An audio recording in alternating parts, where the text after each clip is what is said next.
Good morning students. बच्चों, आज हम पढ़ेंगे शब्द विचार। शब्द विचार हम पिछली कक्षा में भी पढ़ चुके हैं। एक बार हम पिछली कक्षा में पढ़ी हुई बातों को दोहराते हैं और उसके बाद अपनी आज की कक्षा शुरू करते हैं।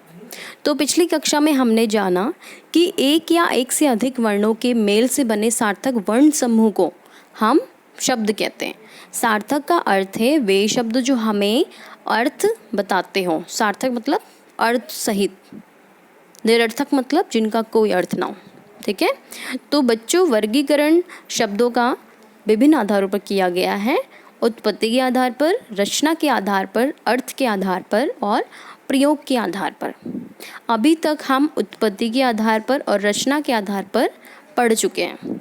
तो उत्पत्ति के आधार पे आपका तत्सम, तद्भव, देशज, विदेशज और संकर शब्द के बारे में हमने जाना और रचना के आधार पर हमने रूढ़ शब्द, यौगिक शब्द और योग रूढ़ शब्द, इन तीनों को जाना। आज हम पढ़ेंगे अर्थ के आधार पर शब्दों का वर्गीकरण। तो चलिए आज की कक्षा शुरू करते हैं।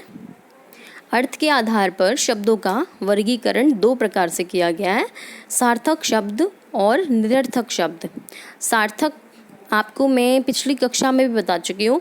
सार्थक शब्द वे होते हैं जिनका कोई अर्थ होता है, यानी कि कलम, कोयल, घर इत्यादि। और निरर्थक शब्द वे होते हैं जिनका कोई अर्थ नहीं होता, जैसे वाय, वाणी इत्यादि। तो आपका जो सार्थक शब्द है वो हमारे 4 भागों में बटा हुआ है। आज हम शुरू करते हैं इसको। तो सबसे पहला है आपका एकार्थी शब्द। जो शब्द केवल एक ही अर्थ देते हो उसे हम एकार्थी शब्द कहते हैं। एक अर्थी यानी एक अर्थ दे।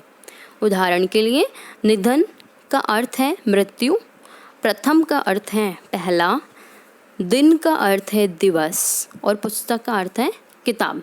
यानी ये वो शब्द है जिनका केवल एक ही अर्थ होता है।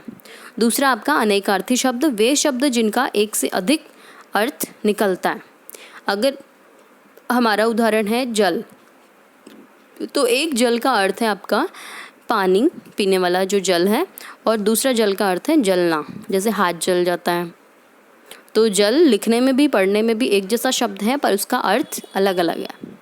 तीसरा आपका पर्यायवाची शब्द, जो शब्द लिखने में तथा बोलने में तो अलग अलग होते हैं परंतु एक ही अर्थ देता है, उसको हम कहते हैं समानार्थी या फिर पर्यायवाची शब्द। उदाहरण के लिए सूर्य, सूर्य को हम दिनकर भी कहते हैं, रवि भी कहते हैं, भानु भी कहते हैं। तीनों का अर्थ सूर्य ही है। ठीक है, तीनों का मतलब एक ही है, यानी कि आपका ये कहलाता है पर्यायवाची या समान अर्थ देने वाले शब्द समानार्थी। अंतिम में आपका विलोम शब्द। विलोम शब्द का अर्थ है वे शब्द जो हमें विपरीत अर्थ देते हैं, यानी उल्टा, ऑपोजिट बताते हैं हमको। उदाहरण के लिए दिन का रात, उचित का अनुचित, न्याय का अन्याय, बंजर का उर्वर। समझ आया आपको? विलोम यानी ऑपोजिट, विपरीत अर्थ देने वाले। निरर्थक शब्द मैं आपको बतला चुकी हूँ, वो शब्द जिनका कोई अर्थ ना हो पर हम अपनी बोलचाल में इन शब्दों का प्रयोग करते हैं, परंतु ये जो शब्द हैं आपके वो निरर्थक शब्द हैं। जैसे चाय, वाय, चाय तो अर्थ है पर वाय का कोई अर्थ नहीं। रोटी, वोटी, रोटी का अर्थ है परंतु वोटी का कोई अर्थ नहीं। पानी, वानी, पानी का अर्थ है पर वानी का अर्थ कुछ नहीं है। इसलिए वाय, वोटी, वानी इत्यादि आपके निरर्थक, बिना अर्थ वाले शब्द हैं। तो चलिए देखते हैं आपको ये पाठ कितना समझ आया है। प्रश्नों का अभ्यास करिए। अर्थ के आधार पर निम्नलिखित के दो उदाहरण हमको बताने हैं। एकार्थी शब्द, कुछ भी आप बता सकते हैं, एक अर्थ देने वाले शब्द कुछ भी आ सकता है। तो मैंने लिखा है मित्र और घर। अनेकार्थी शब्द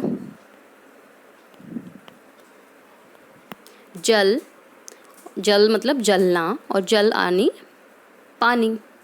पर्यायवाची शब्द पेड़, वृक्ष। पेड़ मतलब पर्यायवाची जो शब्द है आपके उसका अर्थ है वृक्ष और तरु, क्योंकि समान अर्थ दे रहे हैं हमें। समानार्थी या पर्यायवाची शब्द एक ही होते हैं। पेड़ के लिए हम कहते हैं वृक्ष भी और तरु भी। अंतिम में आपका विलोम शब्द ऊपर, नीचे या फिर कम, ज़्यादा। इसमें आप कुछ भी लिख सकते हैं अपने मन से। आपका आज का गृह कार्य यही है कि आपको इन प्रश्नों को अपनी कॉपी में लिखना है और याद करना है।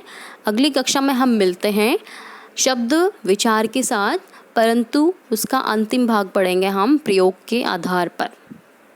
तब तक के लिए धन्यवाद।